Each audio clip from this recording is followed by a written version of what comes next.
Hello friends, അപ്പോൾ ഇന്ന് ഷോപ്പിൽ പോകണം കേട്ടോ. അതുകൊണ്ട് വീഡിയോ ഒന്നും റെഡിയാക്കി വെച്ചിട്ടില്ല. അതുകൊണ്ട് ഒരു കാര്യം പറയാമെന്ന് വെച്ചാൽ വളരെ ഇമ്പോർട്ടൻ്റ് ആയിട്ടുള്ളൊരു കാര്യമാണ്. നമ്മുടെ സമൂഹത്തിൽ നടക്കുന്ന വളരെ ഡേഞ്ചർ ആയിട്ടുള്ളൊരു കാര്യമാണ്. അതെന്താണെന്ന് വെച്ചാലുണ്ടല്ലോ ഫ്രണ്ട്സ്, ഭിക്ഷാടനം. അതും കുഞ്ഞു കുട്ടികളെയും കൊണ്ടുള്ള ഭിക്ഷാടനം ഉണ്ടല്ലോ ഫ്രണ്ട്സ്. ഭിക്ഷാടനം അത് വളരെ ഡേഞ്ചർ ആയിട്ടുള്ളൊരു കാര്യമാണ് കേട്ടോ. എന്താണെന്ന് വെച്ചാൽ എപ്പോഴും അവരുടെ കയ്യിൽ ഒരു കുഞ്ഞു കൊച്ചു കാണും. ഈ കുഞ്ഞു കൊച്ചു എവിടെ നിന്നാണെന്ന് ആർക്കറിയാം. എന്നാണെങ്കിലും എപ്പോഴും ഒരു കുഞ്ഞു കൊച്ചു കാണും. ഇവിടെ തന്നെയാണെങ്കിലും ഒരു ചേച്ചി സ്ഥിരമായിട്ട് വരുന്നത് കേട്ടോ.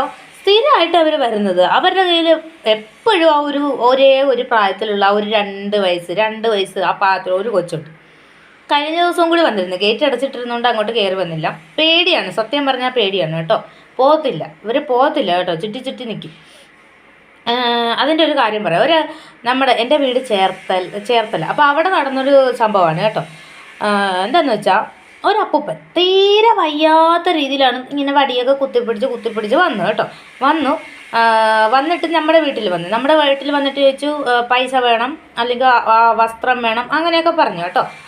അമ്മ എന്തോ പൈസ 10 രൂപ എന്തോ കൊടുത്തെന്ന് തോന്നുന്നു കേട്ടോ. അറിയില്ല, അത് എനിക്ക് ഓർമ്മയില്ല. പക്ഷേ അമ്മയ്ക്ക് 10 രൂപ എന്തോ കൊടുത്തു. പ്രായമുള്ള ആളല്ലേ, പ്രായമുള്ള ആളുകളൊക്കെ വരുമ്പോൾ നമ്മൾ എന്തെങ്കിലുമൊക്കെ കൊടുക്കും കേട്ടോ. ഈ കുഞ്ഞുങ്ങളെ കൊണ്ട് തന്നെ അല്ലല്ലോ. പക്ഷേ ഈ പ്രായമുള്ള ആൾ എന്തുകൊണ്ട് 10 രൂപ കൊടുത്തു, 10-20 രൂപയൊക്കെ കൊടുക്കും അങ്ങനെ.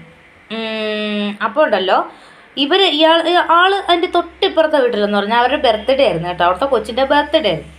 അപ്പോൾ നേരെ അവിടെ ചെന്നപ്പോഴത്തേക്കും എന്താണ്, കുഞ്ഞവിടെയൊക്കെ ഇരുന്ന് കളിക്കുന്നുണ്ട്. അവിടെ ബർത്ത്ഡേ ആയിരുന്നു കുഞ്ഞിൻ്റെ. അപ്പോൾ 2 വയസ്സിലെന്തോ ബർത്ത്ഡേ ആയിരുന്നു. അപ്പോൾ അപ്പൂപ്പൻ അവിടെ അങ്ങ് ഇരിപ്പായി കേട്ടോ. പടിയിലങ്ങനെ ഇരിപ്പായി. അപ്പോഴത്തേനും അവിടെ ഉള്ളവരടക്കി പറഞ്ഞു, എന്തായാലും ബർത്ത്ഡേ ആയിട്ട് വന്നതല്ലേ, കുറച്ച് ചോറ് കഴിച്ചിട്ട് പോയാൽ മതി.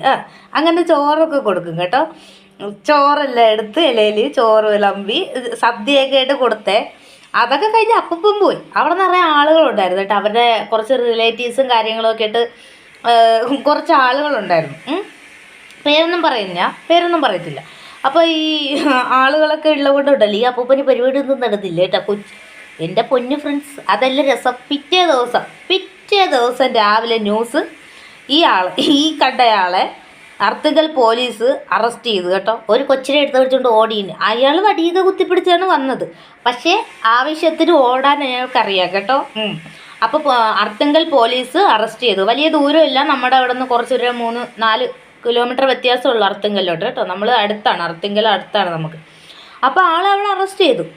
അതാണ്, ആരെയും വിശ്വസിക്കാൻ പറ്റത്തില്ല. നടക്കാനൊക്കെ ബുദ്ധിമുട്ടൊക്കെ ഭാവിച്ച് ഈ പിച്ച എടുക്കുന്നത് നിസ്സാര കാര്യമോ ഫ്രണ്ട്സ്. അത്രയും ആരോഗ്യം ഉണ്ടെങ്കിൽ അവർക്ക് വേറെ എന്തൊക്കെ ജോലി ചെയ്യാമെന്നറിയാമോ? പൈസ നിറയെ കിട്ടും, അതുള്ള കാര്യം പറയാം. അപ്പോൾ 10 രൂപ വെച്ച് കിട്ടിയാലും മതിയല്ലോ അവർക്ക്. 10 രൂപ വെച്ച് കിട്ടി എത്ര വീട് പോകുമെന്ന? ഇത്രയും ദൂരം നടക്കാനുള്ള ആരോഗ്യം അവർക്കുണ്ട്, മനസ്സിലായില്ലേ? ഇപ്പോൾ ഒരു കൊച്ചിനെ ഒക്കത്ത് വെച്ചുകൊണ്ട് ഇത്രയും ദൂരം നടക്കാനുള്ള ആരോഗ്യം അവർക്കുണ്ട്. അവർക്ക് ജോലി ചെയ്ത് ജീവിക്കാവുന്നതേ ഉള്ളൂ, മനസ്സിലായില്ലേ? നമ്മളൊക്കെ ആണെങ്കിൽ കുറച്ച് നടക്കുമ്പോൾ തന്നെ അവിടെ വിഷമിക്കുക.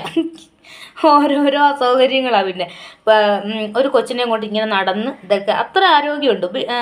ലോട്ടറി വിൽക്കാമല്ലോ, ഒന്നുമില്ലെങ്കിലും കുറച്ച് ലോട്ടറി വിൽക്കാം, കുറച്ച് പച്ചക്കറി എടുത്ത് തട്ടുണ്ടാക്കി അത് വിൽക്കാമല്ലോ.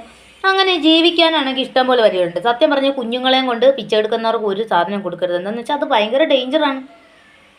എൻ്റെ വീട് ചേർത്തലയാണ്. അപ്പോൾ ഉണ്ടല്ലോ, അപ്പോൾ അതാണ് സംഭവം. കുഞ്ഞുങ്ങളെയും കൊണ്ട് ഭിക്ഷ എടുക്കുന്നത്.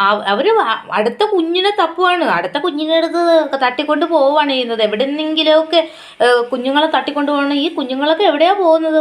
പലർക്കും കുഞ്ഞുങ്ങളെ കണ്ടെത്താൻ പറ്റുന്നില്ല, പലർക്കും കുഞ്ഞുങ്ങൾ കിട്ടാതെ ഉണ്ട്. എന്താണെന്ന് വെച്ചാൽ അവരിവിടെ അടുത്തുനിന്ന് കുഞ്ഞുങ്ങളെ തട്ടിയെടുത്തിട്ട് അടുത്ത് തന്നെ അല്ല പിച്ചെടുക്കുന്നത്, അങ്ങ് ദൂരെ പോകും. പിന്നെ കിട്ടത്തില്ല. ഇത്രയും CCTVയും കാര്യങ്ങളും ഒക്കെ ഉള്ള സ്ഥലങ്ങളിലാണ് ഇത്രയും ഫെസിലിറ്റീസ് ഉള്ള ഈ സമയത്ത് കൂടി നമുക്ക് കിട്ടാതെ വന്നിട്ടുണ്ട് കുഞ്ഞുങ്ങളെ, അല്ലേ? അല്ലെങ്കിൽ ഏതെങ്കിലും തോട്ടിലോ പുഴയിലോ ഒക്കെ ജീവനായിട്ട് എടുക്കുന്ന പലതിനായിട്ട് ദുരുപയോഗം ചെയ്യുന്നുണ്ട്. കുഞ്ഞുങ്ങളെ തട്ടിക്കൊണ്ടുപോയി പിച്ചെടുക്കാൻ മാത്രമല്ല പല തെറ്റത്തരം ചെയ്യാൻ വേണ്ടിയിട്ട് ഇവർ ഉപയോഗിക്കുന്നുണ്ട്. അത് വേറെ കാര്യം. എന്താണെങ്കിലും 10 പൈസ കൊടുക്കത്തില്ല, ഞാൻ കൊടുക്കത്തില്ല. Thank you for watching.